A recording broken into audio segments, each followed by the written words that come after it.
Hey besties! Welcome back to Dash of Pink. I'm McKinley. I'm Danielle. And today we're going to be talking about all things postpartum. This is going to be a fun one. It's a deep one. However, it's something. I'm actively in it, so it's something. Danielle is in it. I have had 3 babies, so we know quite a bit about it. We're not teaching you. Mm-hmm. We're just giving you our experiences and kind of telling you like what we know. Right. Sharing the nitty gritty. Also, in all fairness, I'm only like 3 weeks postpartum. Apparently, this is the easy part. We'll see. Okay, let me tell you. We'll see. I did a little like Google. Okay. I said, Google, what is... I said, Google, what is postpartum? Do you know what it said? No. Guess what the definition of postpartum is, according to Google. Why is this so hard? I don't know. I literally have no idea. It literally said the timeline. Wait, I don't know where I should have written it down. It's basically the thing that shocked me the most is like the time period between giving birth and 6 weeks after having a baby. To all of my mothers, 6 weeks is not even like covering postpartum or the postpartum body experience. Doesn't like fully like even hormonally recover for like up to a year. Oh, it's 2 years. 2 years. So technically, I am still like postpartum. Yeah. For 21 more days. She's already that close. Dottie girl is going to be 2 in 21 20. days. No. Wait, that is actually, I did not realize how sad it was for babies to grow up until I had my own. And now I'm like, my brother's birthday is in a couple days and he's turning 13 and I've cried about it. I'm literally going to cry about it right now. I was like, he's almost 13. Well, and it goes so fast. Like, when you're the mom watching your kids grow, Nixon's going to be 7 this year. I'm a 7-year-old? No. That's insane. I know. It's so He was just a squishy little guy. He was a chunk. He was literally a squishy guy. Like, you know the, like, Marshmallow Man? Yes. Michelin? Yes. He looked like that. He was so chubby. He had the rolls and the little rubber band wrist. That's my favorite. I want Hayden to get like chunk. She already has like the jowls now where it just like hangs. In her car seat, it'll like... it just sits on top of the strap. Oh, it's my favorite thing ever. Anyways, since we're going to be talking about postpartum, we did want to give you a quick little brief trigger warning, if that's what you want to call it, about postpartum, blood, mental health, all the things. Like we said, we are not experts. We are kind of just going to share our experience and our thoughts. Right. But we want this to be a conversation, so we'll bring that in at the end. And again, we want to be as open as possible. So that's our goal. If that makes you uncomfortable, you can totally skip through parts, whatever you need to do. For sure. We don't really have a lot of TMI around here, just so you know. Right. So we're just going to dive right in. So the first thing that I wanted to ask you was, what were your expectations, or what are your expectations for postpartum? Like, what are you anticipating to happen here?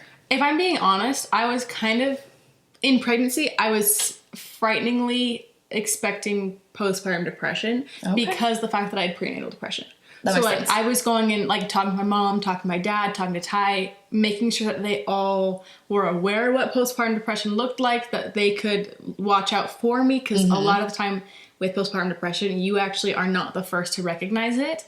And so I went around to like all my family, close friends, and was like, hey, can you just like make sure you're paying attention? That's check-ins. Yeah, because that's like, I think that's the biggest thing. Not that I'm expecting, but that I'm like concerned for in postpartum. I think that's what you hear the most about, though. I think so. Postpartum, I feel like so many people just, it's in the name, postpartum depression. You just hear it, and that's what, there's so many, I feel like it's so much more talked about now than it ever has been. Yeah. But there's other parts of postpartum that aren't really talked about. So I want to talk a little bit about the physical, the mental, and the unexpected. So let's dive into the physical first. Okay. Because that's kind of like, so if you don't want to talk about the physical changes postpartum, how are you postpartum since you're 3 weeks out? I'm going to be honest. I, for a minute, was like, I'm not normal, because I didn't feel like I just pushed out a baby. Like, that's so nice though. I didn't feel, I also, I tore 3 times in 3 places. But I don't even think they counted as a first degree because the doctor would not call it a first degree tear. Okay. He's just like, hey, you tore a little bit in 3 places. I only felt 1 place. Really? I literally did not feel the other 2. So did they stitch you? They stitched me up. That's not bad. It's not bad. But again, it was like, there were some days, like after having a baby, I had like a donut pillow that I actually got for when I was pregnant because I broke my tailbone years ago and you can feel it when you're pregnant. So I was like using that some days, but like whole physically, the first few days, I was just like tired. But I was also on like medication. The doctor, it was like Motrin and Tylenol that they're like, hey, when you're in the hospital, they'll be like, hey, you're supposed to take these every 8 hours, but we're going to do it in intervals of 4 hours. So like every 4 hours you're taking something so that you're like, you're, I guess, getting rid of the pain before it's almost like kind of keeping up with it as it's coming so it doesn't kind of hit you all at once. Because what they kept saying at the hospital was it's better to keep up with the pain than to try to hurry and get rid of it. And like play catch up at that point. And to catch up to it. Yeah. And so the first week or so, my mom was at my house and she was helping out. So physically, like I was taking medicine every few hours. It wasn't a big deal. But the biggest thing physically for me was when I stopped, like I forgot to take medicine and I felt like I got hit by a train. What were you feeling? Like explain the symptoms. My skin was sore. My skin, it was like, I feel like my body was just so exhausted and I had, because I was not resting as much as I should have been. I was like, I feel great. Like she was Superwoman. She's like, I'm up and at 'em. I was like, let's do things. Let's like I was obviously not doing a ton, but it was like, within the first few days of having a baby, a lot of people suggest stay in your bed for the first 5 days. And then the next 5 days, stay close to your bed. And then the next 5 days... in your house, right? In your house. And then, I did not do that. I was like walking around. I was doing my thing, you know. And I think because of that, my body was so exhausted. So all of a sudden, we were watching... I think it's when we were watching Twilight with my sisters. So I'm like watching this insufferable movie.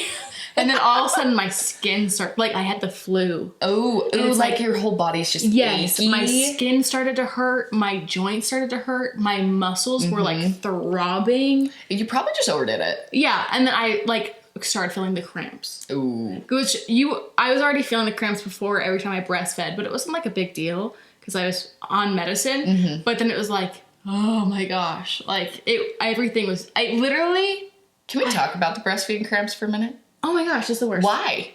Like if you didn't know, when your baby starts breastfeeding, it causes your uterus to like start contracting to go back to its size. And they are like very similar. I mean, I've actually never felt real contractions. They're similar to real contractions. Like it'd be like early contractions. Early contractions, but they're like they're so deep.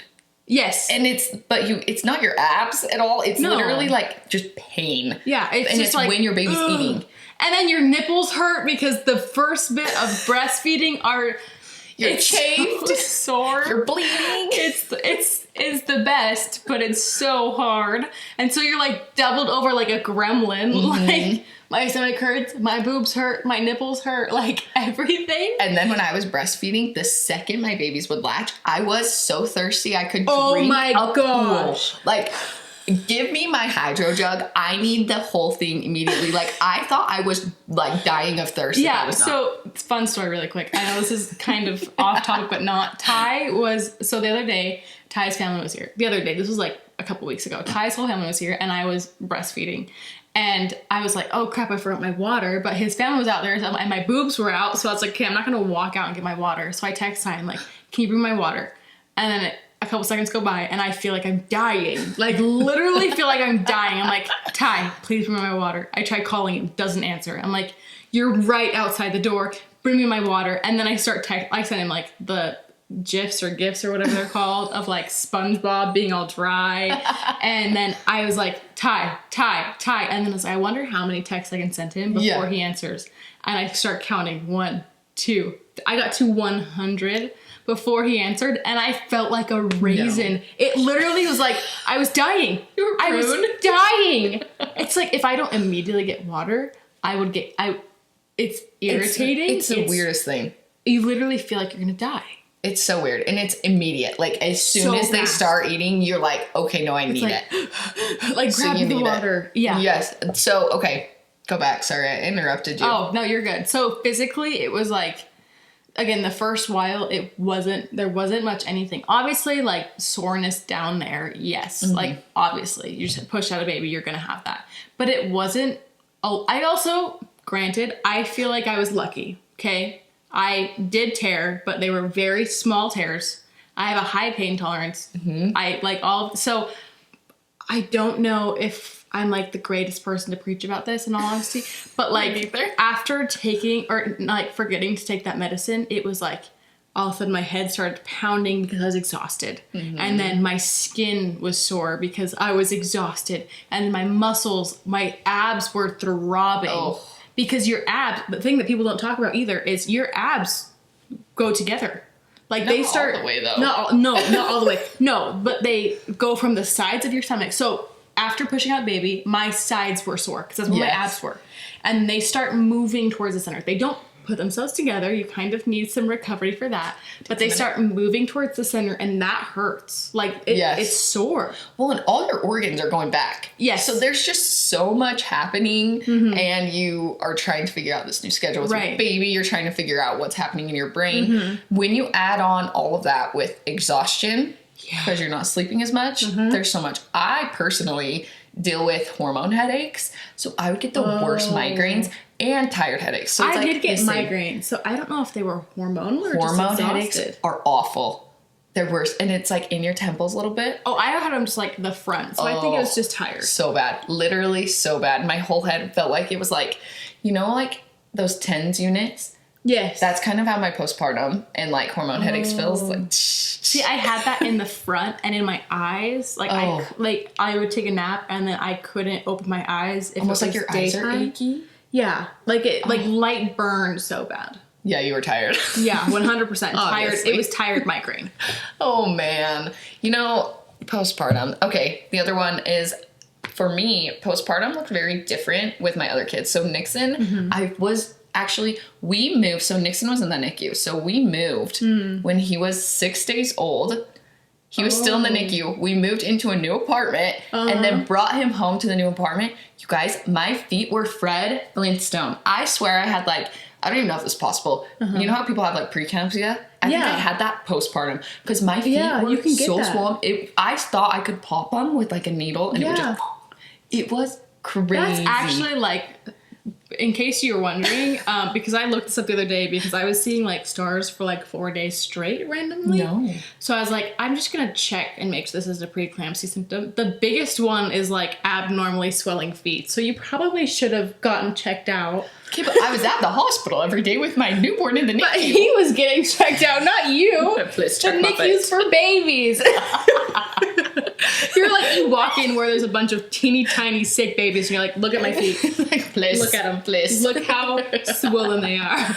No, it was literally nuts. So I was so nervous that I was going to swell after my other kids. So I was really good with my girls to put my feet up. Oh. But I was not good with sitting and not playing because I thought I was a superhero. Mind you, I had a kidney infection with Nix, so I was down anyways and still kind of recovering there on top of a traumatic birth. Yeah. Because I also hemorrhaged with him. Yeah. So when I had my girls, I was like, I feel like I could run a marathon. Yeah. Rayla specifically. So Piper, I was a lot more mindful and being like, okay, I need to rest. I hadn't heard about the 5-5-5 method you were talking about. I wish I did that. I kind of want to do that next time. I wish not as intense though. Like I would probably be a little bit more lenient. Like try to spend most of my time in the bed for the first 5 days. Yeah. And then around the bed, maybe couch added in there. See, I was on the couch a lot, but not my bed very much. Yeah. Oh, I love my bed.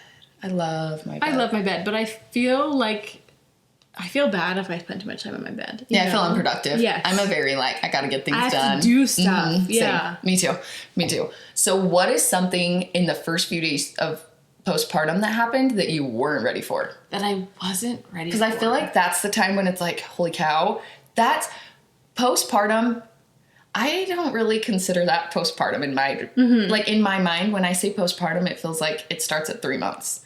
Really? But that's just my experience because more mental. The mental part of postpartum. I feel like maybe that's what's going to happen for me because I don't feel a ton different. Because the physical things were nothing for me. It was like, I can deal with the cramps. I can deal with being tired. Exactly. I can do that. Because you have this teeny tiny baby that's great. Yeah. And you're like, I just had a baby. Yeah. Like, I can deal with almost physical. an excuse. Yeah.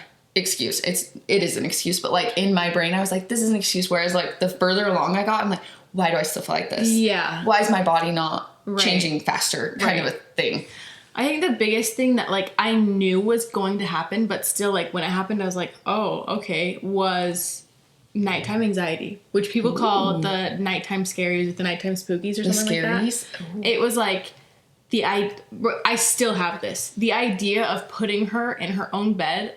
Now it's more just like sad. I want to spend time with her, but it was like I would shake like putting her on bed at night. It wasn't the fact that I was like scared that like because a lot of people have it to where it's just the nighttime is so unknown. You don't know how many times you're going to be waking up. I'm a little bit of a control freak, so I was like, maybe it's the fact that you have no control over what's going on at night. But it's like I would just bawl, and I didn't want to. It was the best way I can explain it is: have you ever gone like cliff jumping? Yes, love and cliff it's the jumping. first cliff, like the first time you jump, it's so hard to get yourself to do it, and then it's nerve-wracking. It's no big deal, right? And it's like, like you have to kind of force yourself off. That's how it was putting her in her bed, where I had to be like, I literally had nights where I was holding her above her head or above her bed for so long that my arms were shaking. That's because so I sad. couldn't put her down. Okay, I almost wonder if it was like she was in you for 10 months. Right. Like it's almost like your body like still needed her and it was like, oh, I don't want to put her down. She's my comfort right now. Like she was a part of me for so long. Like I wonder if that's like actually well, like Ty actually explained it in like such a perfect way for me. So a few months back, this is a little bit of a back story here. So a few months back, me and my mom and Mara went to Disneyland. And we went to hang out with Allie because she was going through a lot at the time. And she just needed people. And so I knew that I needed to be there for Allie because she kept saying it and I could see it. But the thing was, they wanted to go on a girls' trip. And we had spent that, at this point, it was 2 years, a little less than 2 years of our marriage. Yeah. We had not spent a night away from each other. It was every night we went to bed together. Because that's so important to me. My love language is physical touch. So it's at the end of hard days or whatever, I have that guarantee of I get to be with Ty when we go to bed. Like, that's my guarantee of we got married for that guarantee. We got married for... Anyway. And it's your safe space. Yeah, it's my safe space. And so leaving Ty just to go on a trip for 4 days, I actually flew home early. I did not know to be with Ty. Mara and my mom stayed for 6 days. I only stayed for 4. I got a plane ticket because I couldn't handle it. Yeah. I am 100% codependent. Like, I need him. And I am proud. I'm okay with it. I love it. But leaving him, saying goodbye, I just sat and cried. And every night when I called him, I would cry. And it was this whole thing.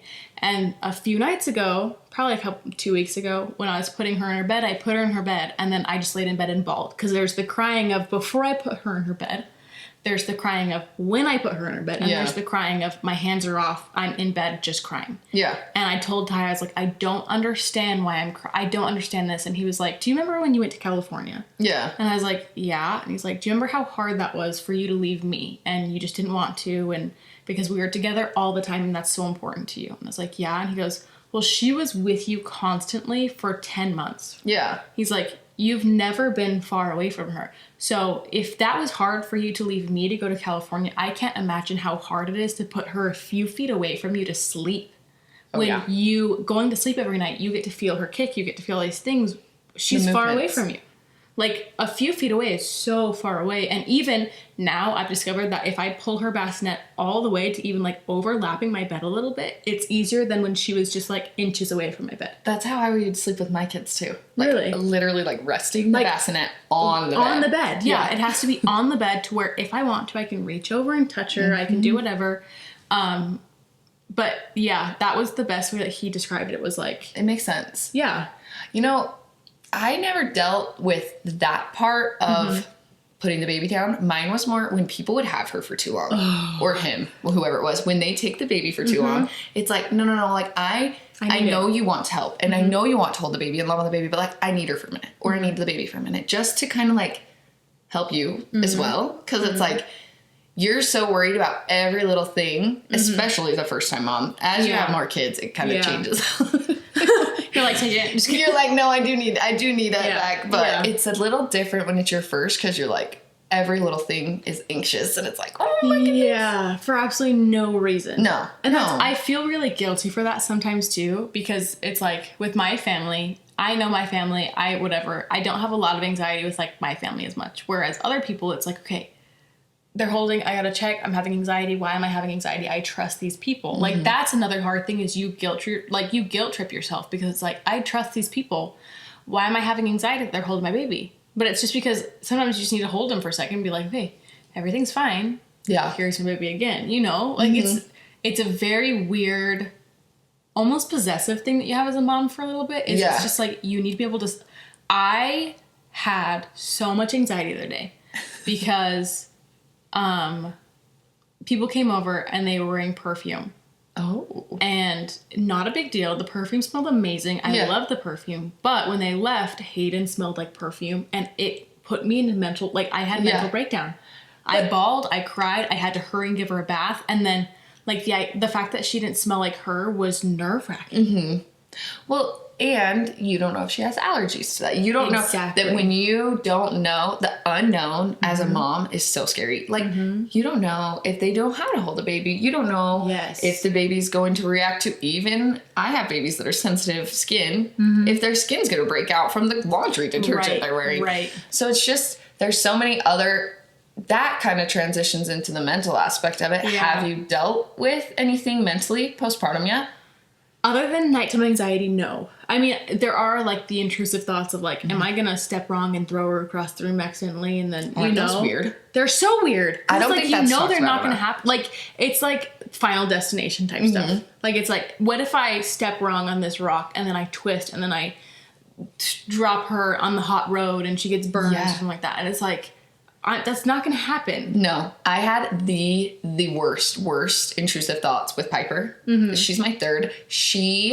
When she was born, we have a stairway. It kind of has like a loft around it, so it's like a built-in wall around the upstairs. But anytime me or Riley would walk across, I was so scared that she was just going to fall off. Like, in our arms. Like, there's a wall, so I was so scared she was just going to fall off. Yeah. But I was scared to drive.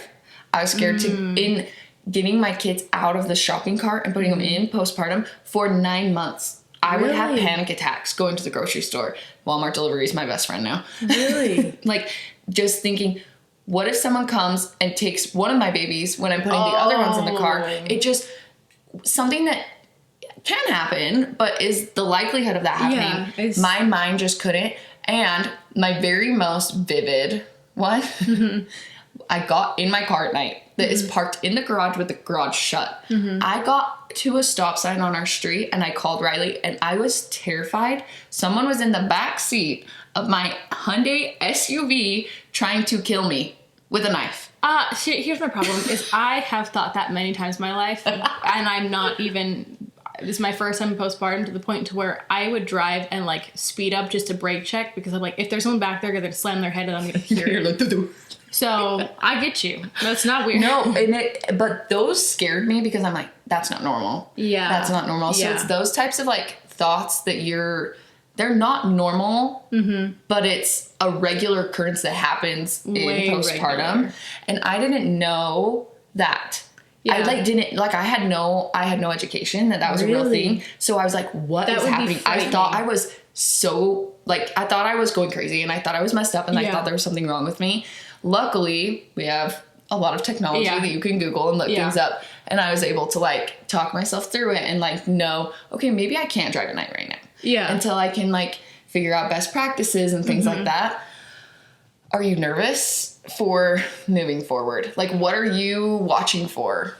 Again, still postpartum depression is a frightening thing, genuinely, because it's like, again, it's not necessarily the fact that, like, I could have it. It's the fact that in pregnancy, it took us so long to recognize when I had prenatal depression. Like, that was such a big deal for, like, such a kind of scary thing of, like, whoa, it's been months. And so that's more of a scary thing, is, like, am I going through something right now that I don't recognize? Am I having more anxiety during the day that I don't recognize? Am I... Like, is there something else going on when I put her down in bed? Is this like me crying every night? Is that really just anxiety, or is it feeding into something else? Like, is it a normal emotion? Is it something that you just need to work through? Because again, the other thing is that's both frightening and not is I'm not highly hormonal. Yeah. And that in the beginning of pregnancy, I was like, oh, this is normal. But it was because I was also slowly losing everything else. And so I'm like, okay. And so it's funny because like when I'm like laughing, I'm like, oh my gosh, I'm laughing. Yeah. Like I said that to Ty the other day, I'm like, I'm laughing. And he's like, yeah. Good job. Great. But like for me, it's like, I'm not forcing it. I'm not trying. Like this is actual like pure laughing. Joy you're feeling. Yeah. And so I guess that's the biggest thing that I'm afraid of is losing yourself depression. And I think that's like the biggest thing I'm scared of. Okay. So is that the question you asked me? Yeah, like okay. I said, obviously I'm postpartum. It doesn't go away. I still have it and I'm 2 years out. I feel like when I had depression, postpartum depression with Nix. Mm-hmm. And so with Rayla, I was expecting postpartum depression. I was expecting to feel sad. So when that anxiety came, I was like, whoa, not expecting that. So that's why and it got to a point with Rayla specifically, I was pushing Riley away because I was like, I don't know what's happening. Mm-hmm. It got to a point where I was so unwell that I was not okay. And I was like, I don't know where to go from here. I didn't feel normal. I hadn't heard about postpartum anxiety. You hear depression. Yeah. But you hear it more now. But like this was 4 years ago. Mm-hmm. So I was like in this place of, I don't know who to talk to. No one's ever opened up to me about that. All of my friends were not having kids because we started so young. Yeah. So I just felt so alone. When I finally did talk about it, it was like, okay, this is what we can do. We can take deep breaths before we drive. We can just have our groceries delivered rather than hauling your kids in. And it was just a matter of figuring out what kind of helped ease those things so it wouldn't put me in a frantic state. Right. It didn't make it go away, but I got to a point where I knew if I worked out, it wasn't going to be as anxious that day. Right. Which is interesting. Yeah. Is there anything that you're doing to cope and kind of keep your depression from coming? Because I think you can. There's always little things that I can do to keep my mental health there. Like if I don't work out, I'm a mess. Right. I think big thing for me is Ty and I talked a lot about finding ways to make me still be an individual after I had a baby. Because I feel like it's such a normal thing, especially in Utah, let's be honest, of women having babies and just giving up who they are and saying, come on, I'm a mom now. Your whole identity becomes a mom. Just a mom, right? And I'm like, I believe that you are a mom, but like, I don't want to say, hey, I'm a mom, I'm Danielle. I want to say, hey, I'm Danielle, I'm a mom, you know? Oh, for sure. And so a big thing that I'm doing is I'm still working on things I'm passionate about. Like this podcast has been a big, like, let's start this when I'm postpartum. Yeah. Let's start this so I can have something that I'm excited about and I'm working on. That betters you as a person. Exactly. Not just you as a mom. Is it going to make you better as a mom? Right. Probably. Honestly. Yeah. Yeah. And so there's that. I'm working on my books still. I'm working on those kinds of things. I still have our vlogs that I use as a daily, like, let's talk about how I'm feeling. Like last night after I put Hayden in bed, I was walking out to the kitchen to go plug in the camera and I still was just crying and crying. And I'm like, I don't know why, but I'm going to pull out the camera and just talk about it.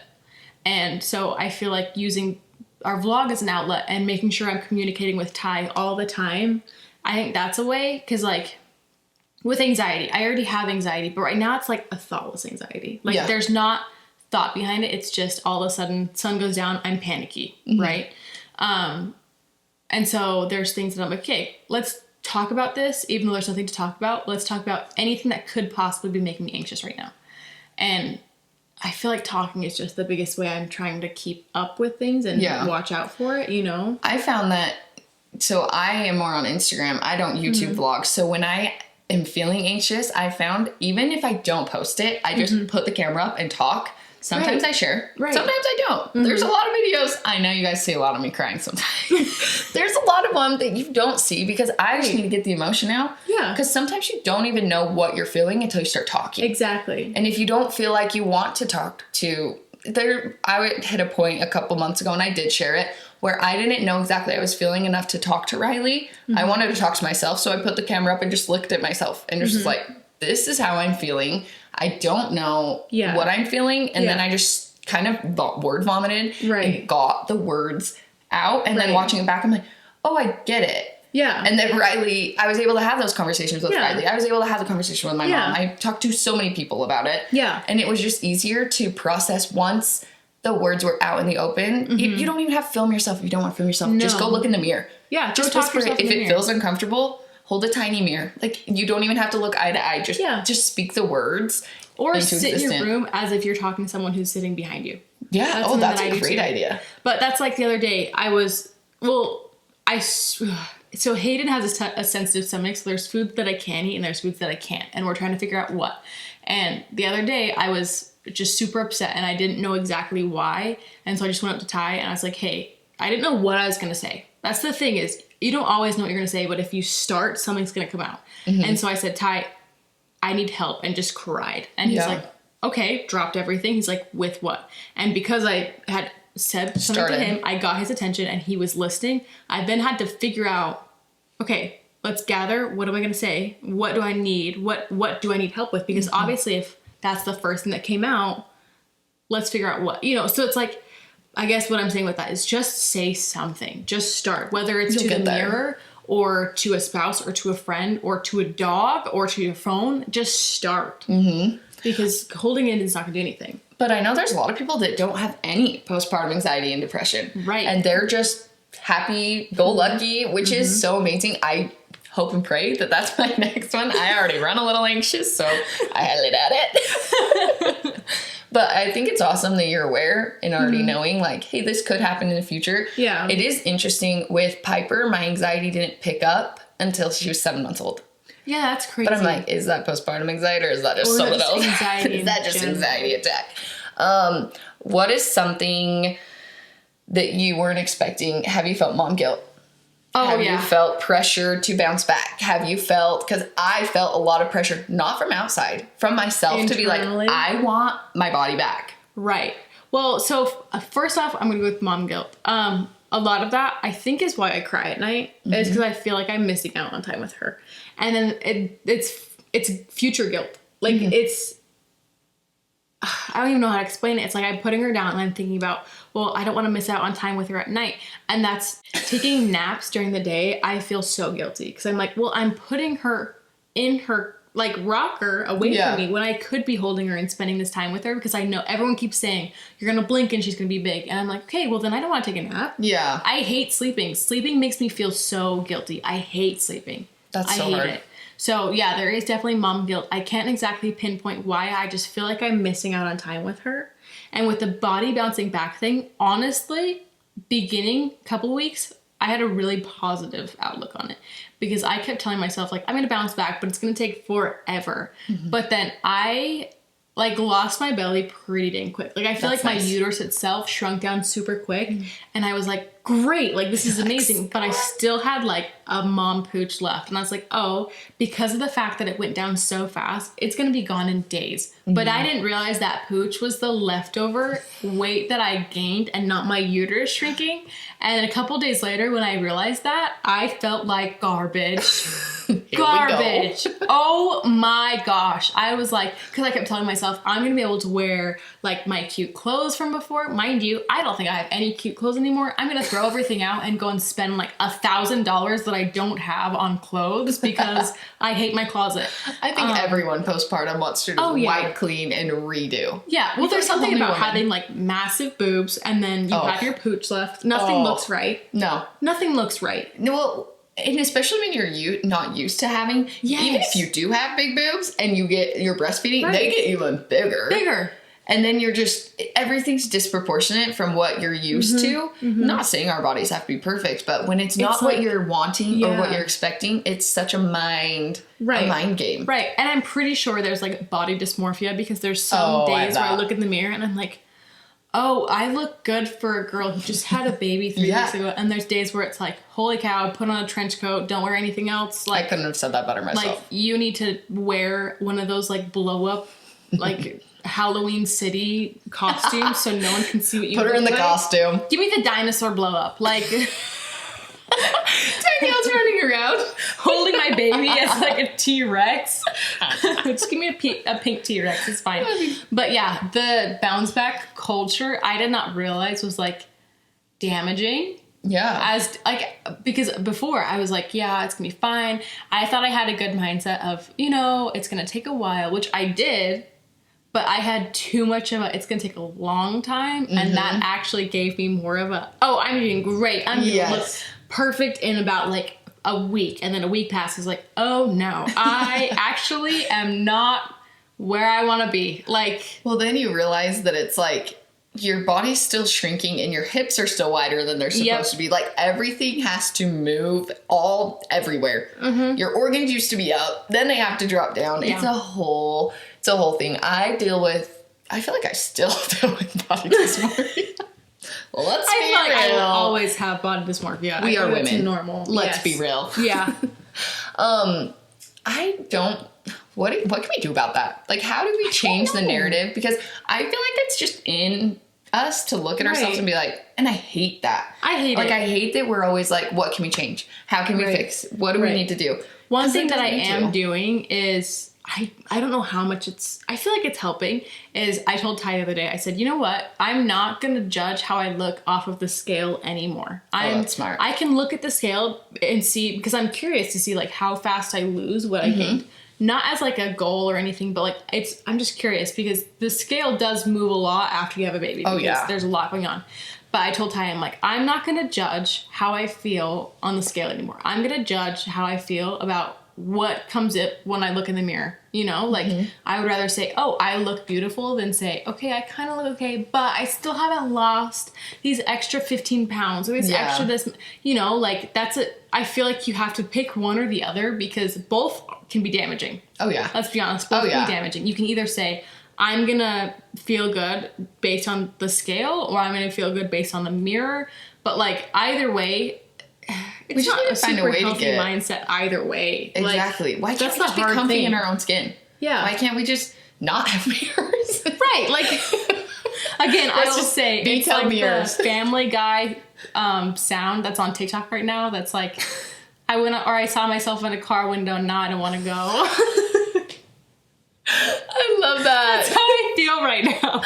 So I actually did something with Piper. You should try it. Okay. It's so uncomfy. Let me tell you. It's the first few times, it's so uncomfy. And it's a little weird. You need to go strip your clothes off. Butt-a naked in front of the mirror. Stand there and look at every single part of your body. Right. Look it up and down. And just feel it too.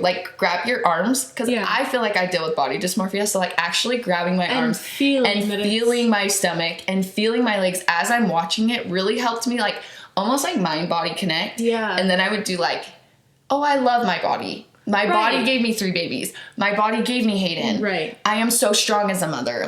Look at what I did today. Yeah. I was able to go on a walk. I was able to do and physically be grateful for what I can do rather than being I wish I didn't have extra skin on my stomach. I'm sorry. Yeah. Women are going to have extra skin 100%. On their stomachs because we were made to have babies. That's what protects our uterus. I know. That you have to have something for your organs. I know. And that was I need to go back to have that mindset because I got stretch marks in pregnancy. Same. I told myself I'm not going to get stretch marks. I don't know why I did. It's genetic. It's literally genetic. And it's anyway, so I was I'm not going to get stretch marks. Then I got stretch marks and that ripped me apart for a minute. And I thought I was so ugly and all these things. And Ty was I love them. I'm you're lying. No, you don't. You're lying. And he's no, I do. And then when I had Hayden for the first week, I was oh wow, these are beautiful. These are my medal of honor. I made a baby. And then I wore shorts.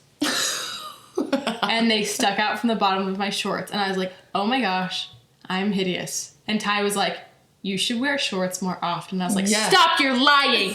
You're lying. And he's I'm not lying. You should wear those shorts more often. I'm you're just you just tried to make me feel good. Well, it's weird because for some reason our bodies changing has looked as so negative when we just spent 10 months changing and it was beautiful. Right. We were look, my stomach's getting bigger. Right. My stomach's getting bigger. Look at my belly. Right. Oh my goodness. And then all of a sudden the baby's here and we're okay, go back to normal. Right.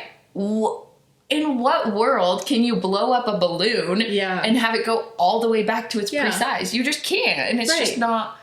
It's not feasible. This is a really weird...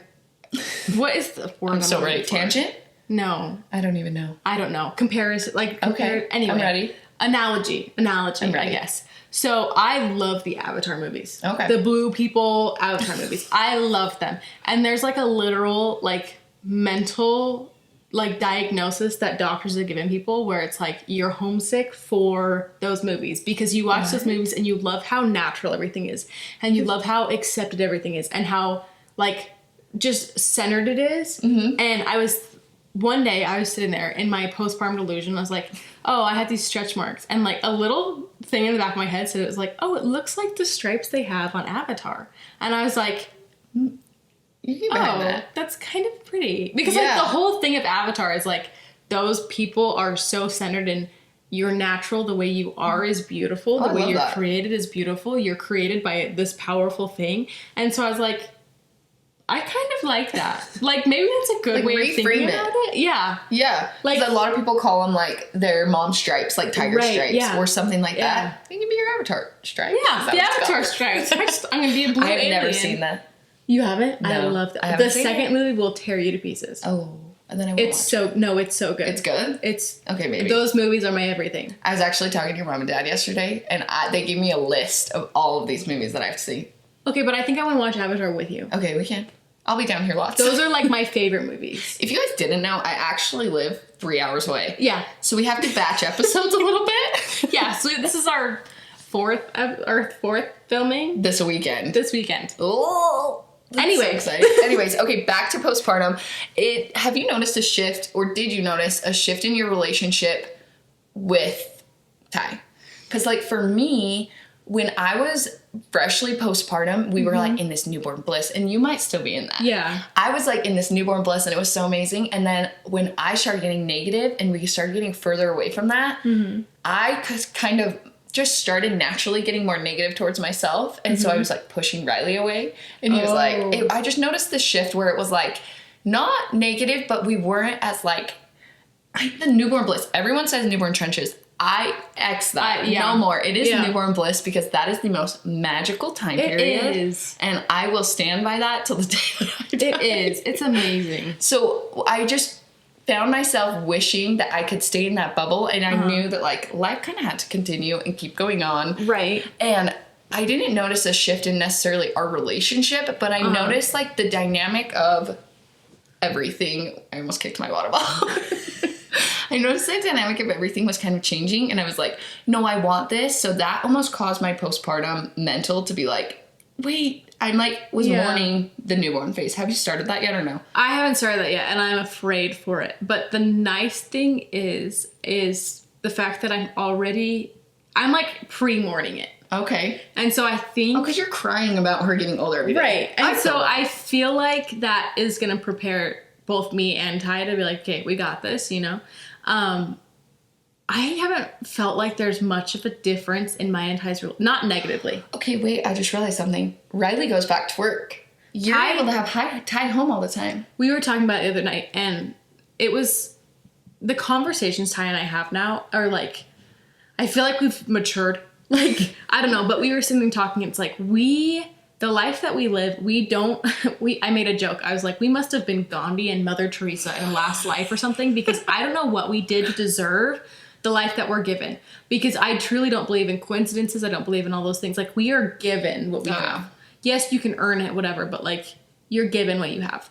And we have this amazing audience with our YouTube channel. We have this amazing just community that's so, like, I was reading comments, and there were just people just sharing their love that they had for us, and the love that they already have for baby Hayden, and like all of these things, and the support and everything. And it was such a beautiful like thing. And then I kept thinking, and I was like, and we're so lucky. We don't deserve it. We're so lucky that every night after I feed Hayden, I wake up Ty and say, hey, it's your turn. You get to burp her and change your diaper.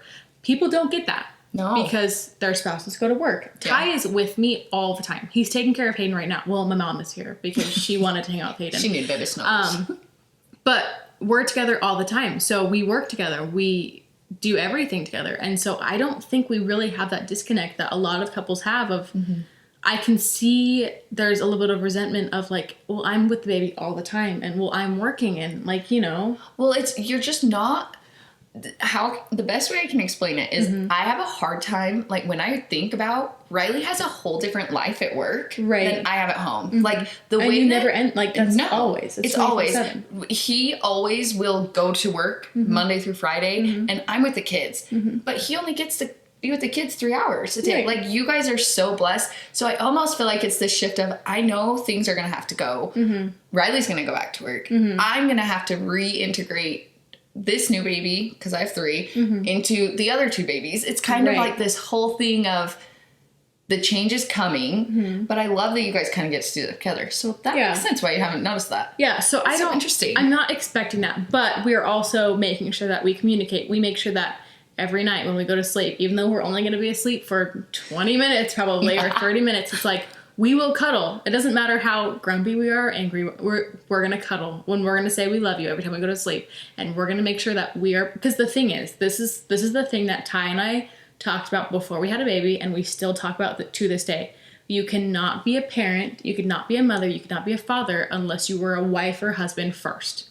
And I mean, you can, but this is what we committed to. We committed to, we're getting married so we can be a family. And so you can't co-parent together without being a couple first. And so we decided our relationship comes first, because if you're in a relationship and your relationship is falling apart and you have kids, that's going to hurt them more than anything. Versus your kids seeing a happy and healthy relationship as they grow up, that's going to help them more than you saying, okay, me and your dad are fighting, but I'm going to pause really quick and make sure that I'm parenting you.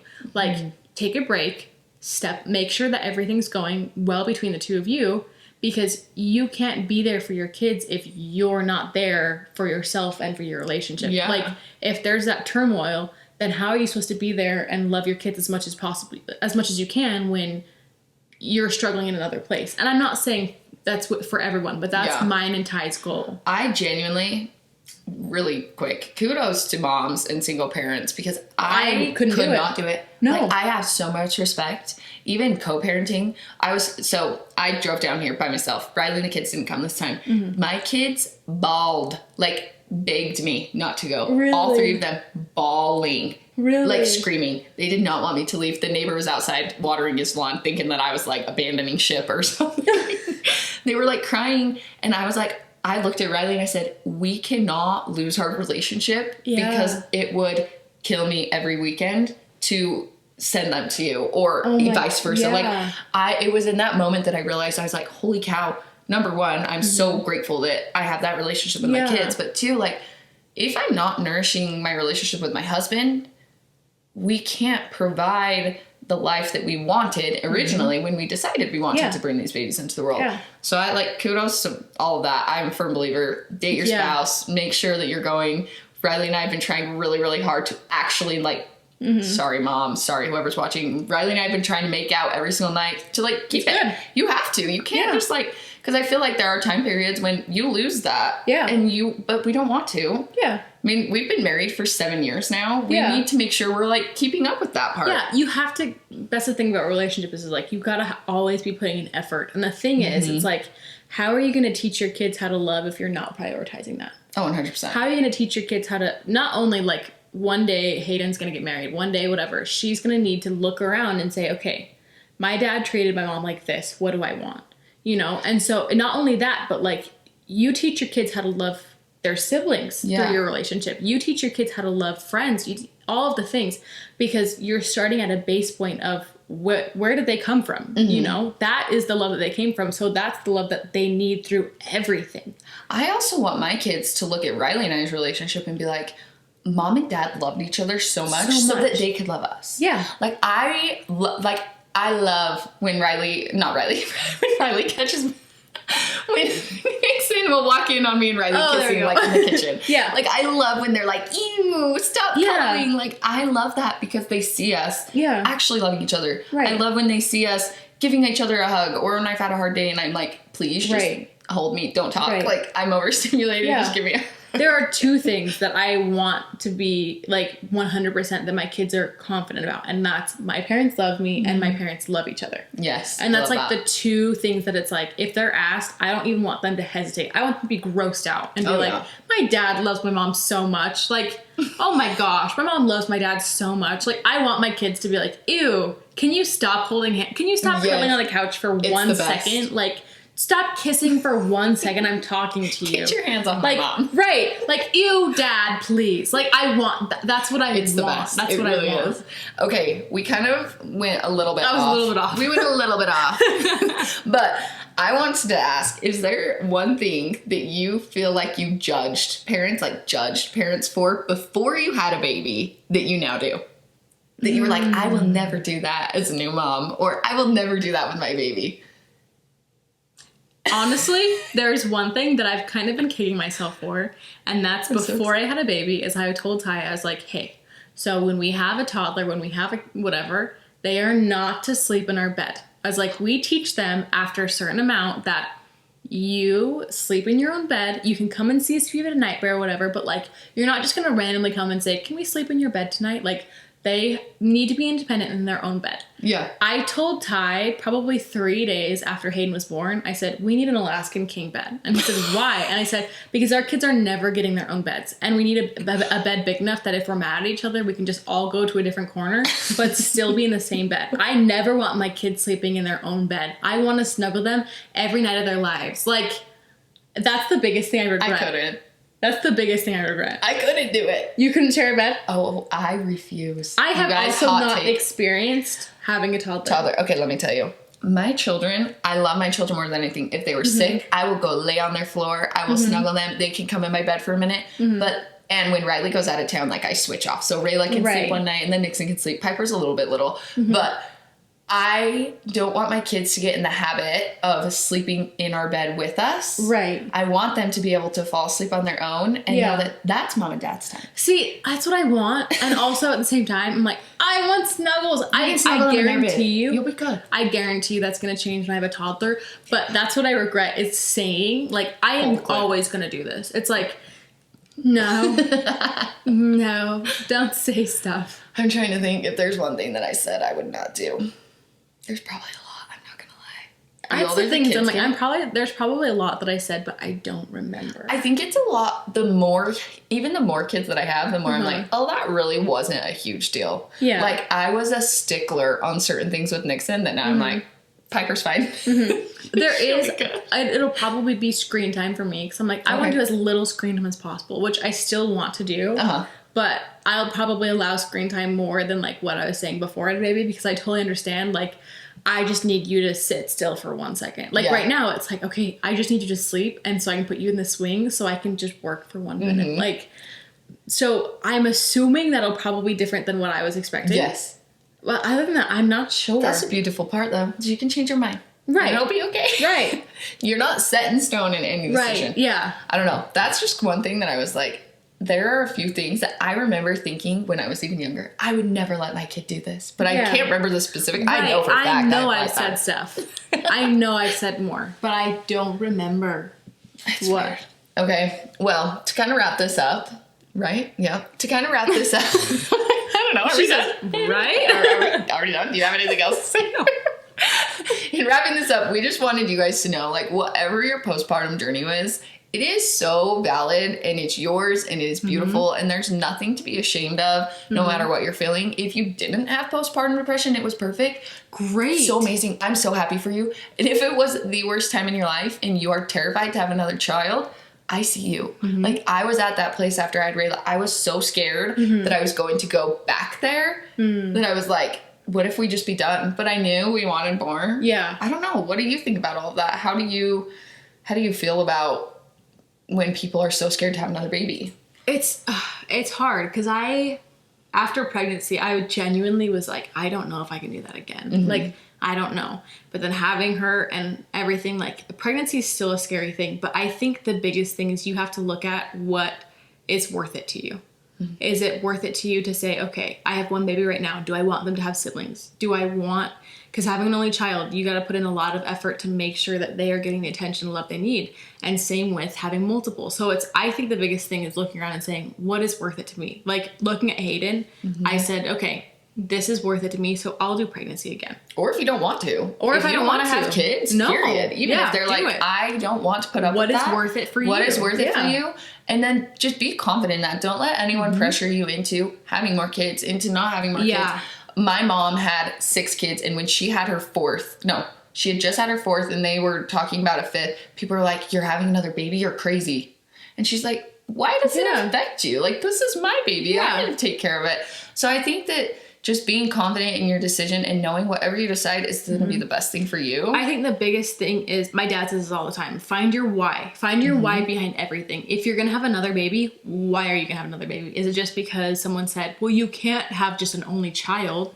Or is it because you said, I want another baby? That's my why. And if you don't want another baby, figure out why. And if it's just because someone said, oh my gosh, you had 4 kids, you're going to have another one. Find your why behind everything. And if your why is, I actually cannot go through that again, that's okay. If you're saying, that is my boundary, I will not go through that again, that's just fine. Yeah. And that's what you need, and that's what you're choosing, and you should stand by that. And also, be open to your mind changing. Whether it's, I want another baby, and then your mind changing to, I can't do that, or I can't do that, and then your mind changing to have another one. Like, stand by it and be open for your mind to kind of be like, okay, maybe my why changes, But also, your why can change, but this applies in every aspect of your life. Whether you want to go to college, whether you don't want to go to college, if you're feeling stuck in your job and you want to try a new thing, why is it, what is the hard work or effort that you're putting in going to be worth it or not? But if you are a mom in the thick of postpartum, just talk, look yourself in the mirror, find someone. If you need someone to talk to, DM our Instagram. We would love to chat. We should start a support group. I'm kidding. We're like, this is the support group. This is the support group. We have comments open. We have DMs open. We have all kinds of things, and we are here. We read them and we listen. And we got you. Because we want this to be a safe place to have open conversation and communication. So if you even just have a question, want us to talk about it on the podcast, DM us. We don't even have to respond back. Just be like, hey, I'd love your thoughts on this. Right. And we can talk about it here. So it's not like we won't let any disclosure. Exactly. But this is an episode that we want to dive more in, because postpartum is a super broad topic. It's very broad and individual.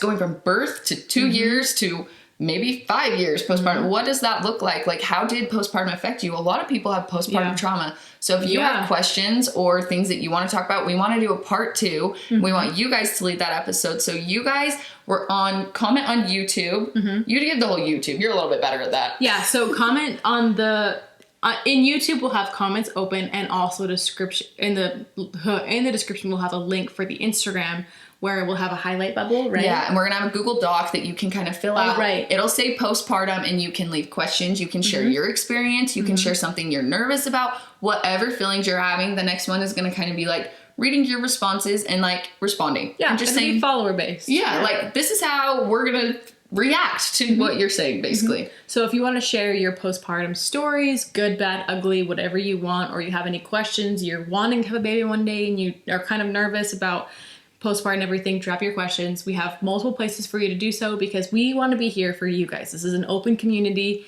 We want to be as open as possible, and we want to allow you guys to be as open as possible. For sure. In those highlight bubbles, there are going to be different ones. Postpartum, pregnancy. Maybe we'll throw a few in there for fun too. But we just want to thank you for being here. Don't forget to like, subscribe, and don't forget to follow us on Instagram at Dash of Pink Podcast. Oh, that also TikTok and YouTube. And then we're on all streaming platforms. Come back next Tuesday, and don't forget that you are worth it. Love you. Bye.